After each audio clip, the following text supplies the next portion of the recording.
안녕하세요. 구리영순이 TV 시청자 여러분, 또 오랜만에 뵙습니다. 오늘은 구리 동구릉에 와서 여러분과 함께 조선왕조 500년의 역사에 대해서 한번 생각을 해보겠습니다. 오늘의 얘기는 조선왕조 실록에 나온 정사는 물론이고 야사까지 이렇게 좀 버무려 가지고 들으시기 편하게 한번 얘기를 해보겠습니다. 동구릉에 입구에 와 있는데 여러분과 함께 500년 역사 속으로 들어가 보겠습니다. 자, 가보실까요?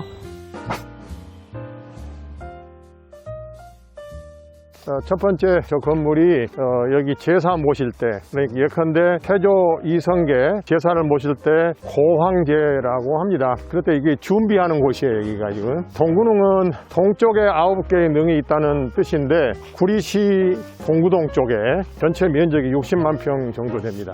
여기에 지금 원시림들이 가득 차 있죠. 어떻게 보면 여기서 문화재일 뿐만이 아니고 우리 환경적 측면에서 볼 때도 정말로 소중한 우리 후손들을 위한 자산이 아닐 수가 없죠. 늘 보시면 알지만 이렇게 물이 졸졸 흘러내리지 않습니까? 근데 이게 60만 평의 이 숲속에서 이게 1년 내내 흘러나오죠. 여기는 이제 바위가 없고 전부 흙이기 때문에 흙 속에서 이제 물을 가득 이렇게 품고 담고 있다가 서서히 흘러내려 보내기 때문에 1년 내내 여기가 아무리 가물어도 물이 마르지 않고, 그리고 여기가 너무너무 맑은 물들 청정소가 있기 때문에 1급수로 분류가 됩니다. 가재가 살 수 있는 1급수. 드디어 이 건원릉 도착했습니다. 이제 이 건원릉을 한번 쭉 올라가 볼 텐데요. 홍살문을 통해서 들어오면 여기 보시는 바와 같이 임금어자 어로라고 해가지고 제사를 모실 때 임금님은 이쪽 길로 들어가신다. 여기는 제사 모실 때 충문을 가지고 올라가는 길이고, 제가 또 임금님 가시는 길로 가면 안 되겠죠? 마침 오늘이 건원릉 억새풀 공개하는 기간이네요. 그래서 평상시에는 우리가 올라가기 어려운데 직접 오늘 건원릉 능까지 올라가겠습니다. 드디어 건원릉 태조대왕 능 앞에 왔습니다. 제가 이제 오랜만에 뵈서 잠시 태조대왕께 예를 표하겠습니다.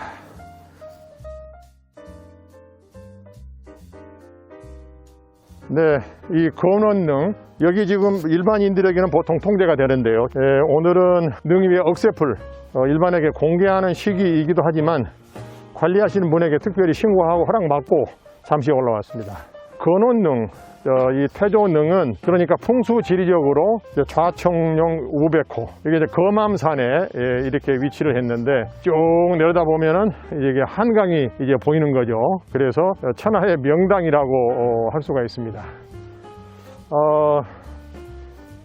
건원릉을 여기에 우리가 그 당시에 세우기까지 태조실록을 보면 1408년 태종 4년에 태조가 승하하시고, 그리고 나서 그 영의정 부사 하리운이 어디에다가 모실까 하고 묘택을 찾아다니다가 바로 이 거맘산 자리에다가 태조대왕의 능을 정했다고 되어 있지만, 제가 오늘 말씀드리려고 하는 것은 실록에 있는 얘기가 아니고 야사로 내려오는 얘기를 중심으로 좀 말씀을 드릴까 합니다. 야사에 의하면은 태조대왕이 2대 정종 고쳐서 3대 태종 방원에게 왕위를 물려주고, 이제 본인이 사후에 어디에 묻힐까, 자기의 이렇게 묘택을 능 자리를 잡으려고 쭉 돌아다녔는데 천하의 명당을 잡으려고 그 당시에 무학대사하고 정도전, 삼봉정도전이 수행을 했습니다. 이 자리에 와서 정도전 선생이나 무학대사가 전하, 이곳이야말로 천하의 명당이 틀림없습니다 라고 했고, 그때 무학대사가 전하, 앞으로 200년 후가 되면 여기가 얼마나 명당인지를 증명하게 될 겁니다, 이런 말씀을 남겼어요.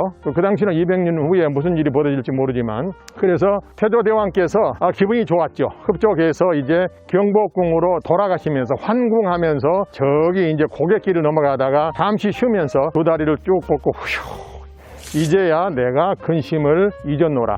그래서 잊을 망자 근심 무자 해가지고 망우라는 게 그렇게 생겼고, 그 지명이 지금 망우리가 되는 거죠. 나중에 이게 뭐 일제시대 공동묘지로 여기다 만들면서 일제가 지금 조선왕조의 정신을 지금 완전히 짓밟아버리는 만행을 했지만, 이 망우라고 하는 것은 태조대왕하고 직접 관련이 있는 겁니다.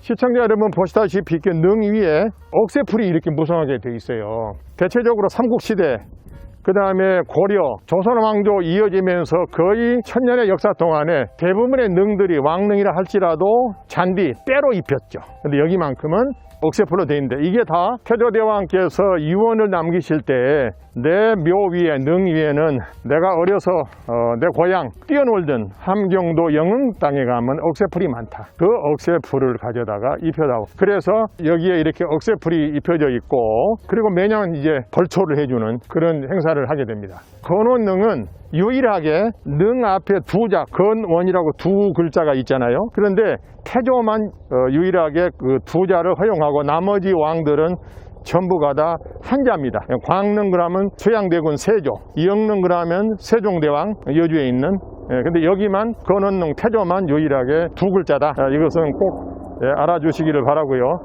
여기서 이렇게 지금 태조대왕 계시는데 저기 내려다 보시면서 구리시는 물론이고 대한민국의 번영과 남북 통일을 지금 기원하고 계시리라고 저는 믿습니다. 정말 명당입니다.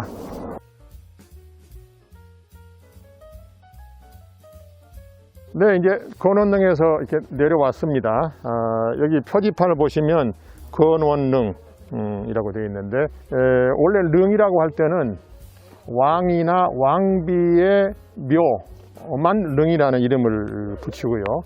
여기를 동구릉이라고 하는데 이건 무슨 뜻이냐? 동쪽에 9개의 능이 있다. 그 다음에 저기 고양시 가면 서오릉, 서삼릉 있는데 그건 서쪽에 3개의 능, 서쪽에 5개의 능이 있다. 그런 뜻이죠.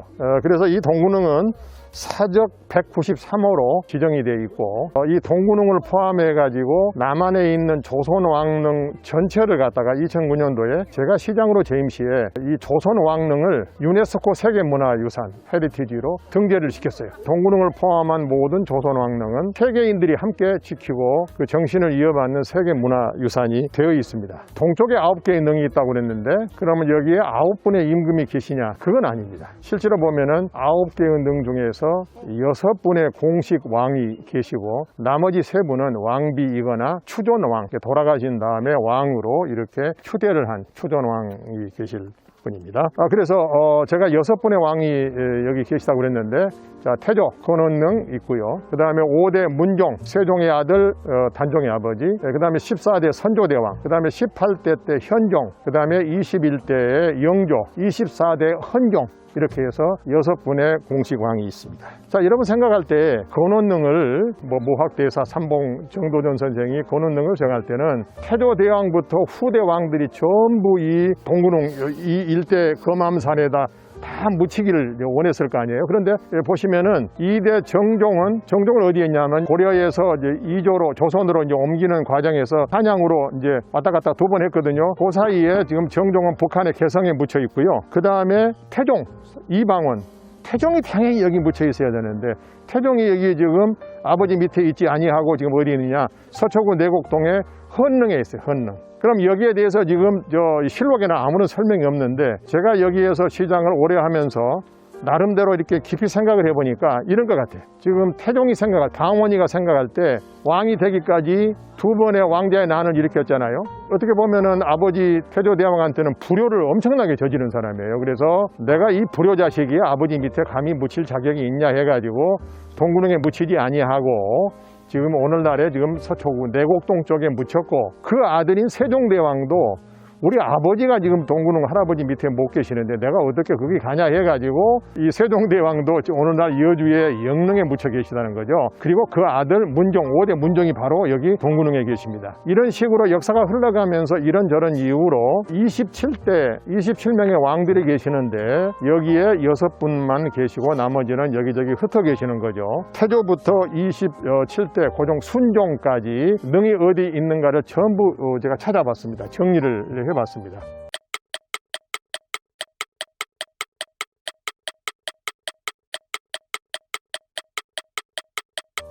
조선 왕릉이 그래도 가장 많이 모여 있는 곳이 최대의 왕릉군이 구리 동구릉이다. 분명 부인할 수 없는 사실입니다. 작가 모학대사께서 이병전 후가 되면은 여기가 명당인 거를 그때 이제 증명이 됩니다라고 했는데 200년이 흘렀습니다. 1392년에 조선이 개국을 했습니다. 그리고 200년을 버티니까 1592년이에요. 1592년이면은 임진왜란이 일어나던 해입니다. 그때 일본군이 이 부산에 상륙을 해가지고 동래성을 함락하고 파죽지세로 보름 만에 경복궁 한양을 들이칩니다. 그래서 서울이 함락되기 3일 전에 선조 임금을 비롯한 조정의 중신들이 지금 파천, 의주로, 파천이라는 게 쉽게 얘기하면 피난 가는 거예요. 그래서 도망가는데 그 일본군이 이렇게 이제 서울을 지나서 구리 동구릉 앞을 지나오다가 우리 잠깐 조선 태조의 능을 한번 우리가 도구를 해보자, 파보자. 아마 보물이 있을 거다 해가지고 전군을 몰아가지고 지금 동구릉으로 막 쇄도에 올라오는 거예요. 올라오다 보니까 지금 저기 뭐 제각이 있지만 저기 없을 때죠. 억새풀로 우거져 있는데 그 사이사이에 조선 병사들이 수없이 매복이 되어 있는 거예요. 그래서 일본군들이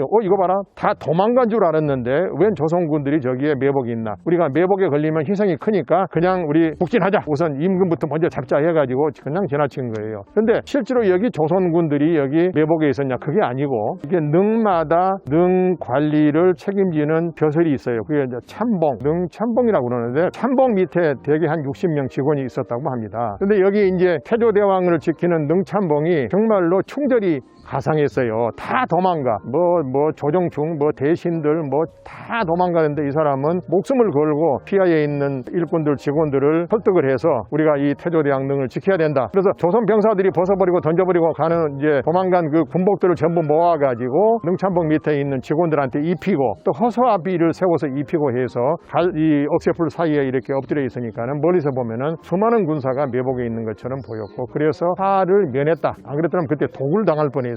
이 고는능이 무학대사의 예언이 들어맞았다. 이런 야사가 있습니다. 조선 5대 문종 임금 현릉에 와 있습니다. 여러분 문종은 세종대왕의 이제 맏아들로서 제위에 올랐고 그리고 불행하게도 젊은 나이에 승하하셔서 그 어린 아들 단종이 왕위를 물려받았는데 삼촌인 수양대군이 단종을 이제 몰아내고 폐위시키고 왕이 된 거죠. 그래서 어린 나이에 노산군으로 강등이 되어서 저기 강원도 영월 땅으로 유배가 되고 거기서 생을 마감했습니다. 그래서 단종의 능은 또 영월에 있습니다. 가슴 아픈 얘기죠. 문종 현릉입니다. 여기는 14대 선조 임금님이 누워 계시는 몽릉입니다. 역사에는 공과가 있고 명암이 있죠. 선조대왕에 대해서는 역사적 평가 중에서 몽릉성세라 해가지고 이 시대에 조선의 성리학이 아주 꽃을 피우고 많은 발전을 했어요. 예컨대 퇴계 이황 선생, 율곡 이 선생 이런 분들이 활동하던 시대였고요. 이제 그런가 하면 어두운 측면은 바로 임진왜란을 당했죠. 7년 전쟁. 우리가 외란, 일본을 지금 불러서 그런데 엄밀히 객관적으로 얘기하면 그 당시에 조선과 일본의 전쟁입니다. 조일 전쟁이었다고 볼 수 있어요. 7년 전쟁. 임진왜란을 당해서 의주로 지금 피난을 갈 정도로 조선군이 어려움을 겪었죠. 이 나라를 구한 건 우리 모두가 잘 아는 바와 같이 성웅 이순신 해군에서 충무공 이순신 장군의 전성으로 인해서 이 나라를 구할 수가 있었습니다.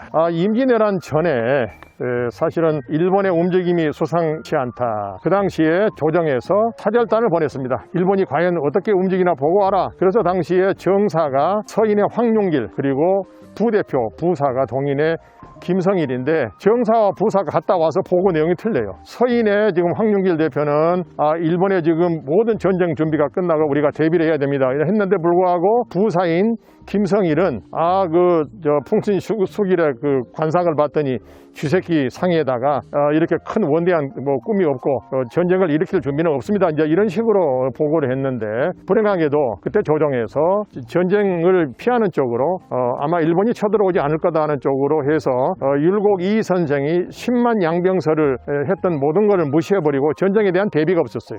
조선이 개국하고 나서 200년 동안 평화를 구가하면서 그 당시에 4대 사화를 거치면서 지배 세력이 분열이 되고 국방에 대한 준비가 안 돼 있어요. 그래서 결국은 엄청난 난을 당했던 것입니다. 이 역사적 사실, 평화롭게 있다가 준비가 되어 있는 유비무한 준비 없이 살다가 결과적으로 큰 난을 당했던 이 선조, 여기 지금 선조대왕 그 시절에 조상님들이 얼마나 많은 고통을 받았는지 생각하면 끔찍합니다. 우리가 역사의 뼈아픈 교훈으로 새겨야 되는 대목이라고 생각을 합니다.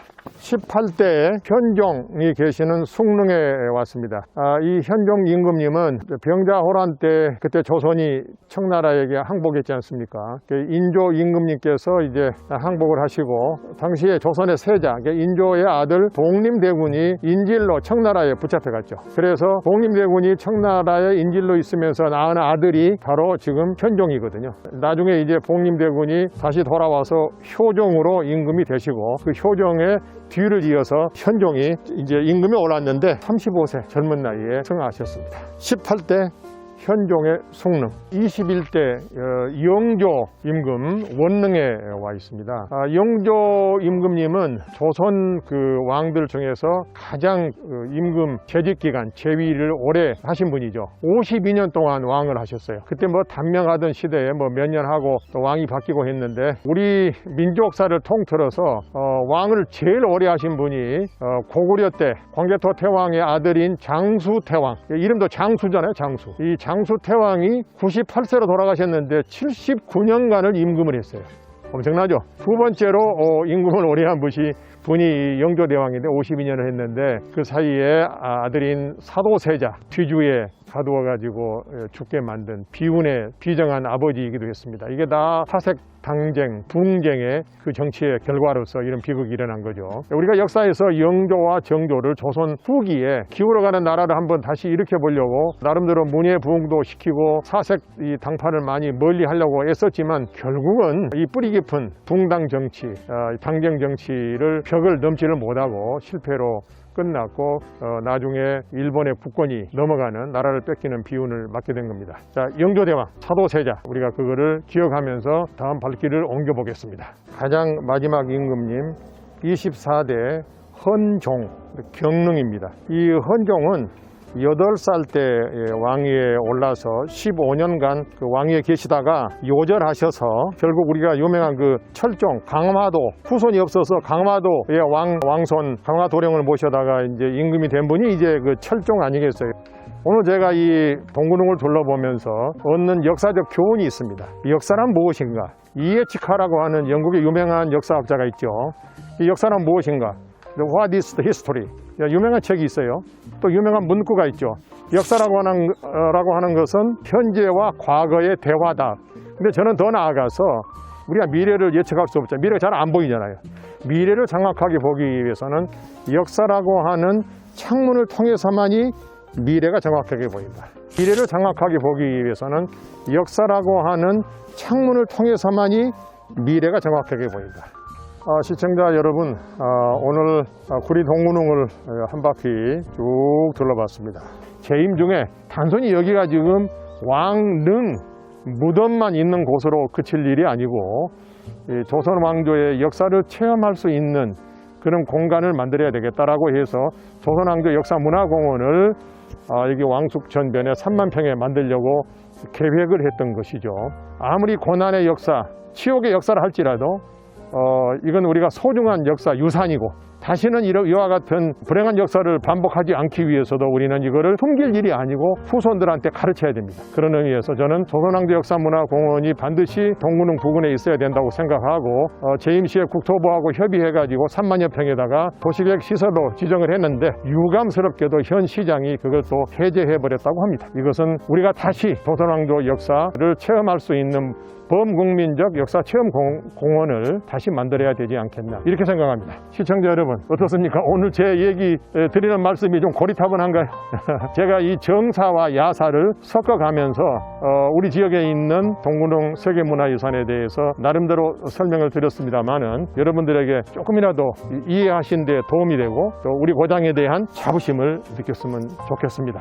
여러분들 괜찮다고 생각하시면 좋아요 좀 눌러주시고 지금 구독자가 좀 늘어나고 있습니다만은 좀 더 많은 분들이 구독해 주시면 얼마나 좋을까요? 여러분 그러면 다음 편에 또 뵙도록 하겠습니다. 감사합니다.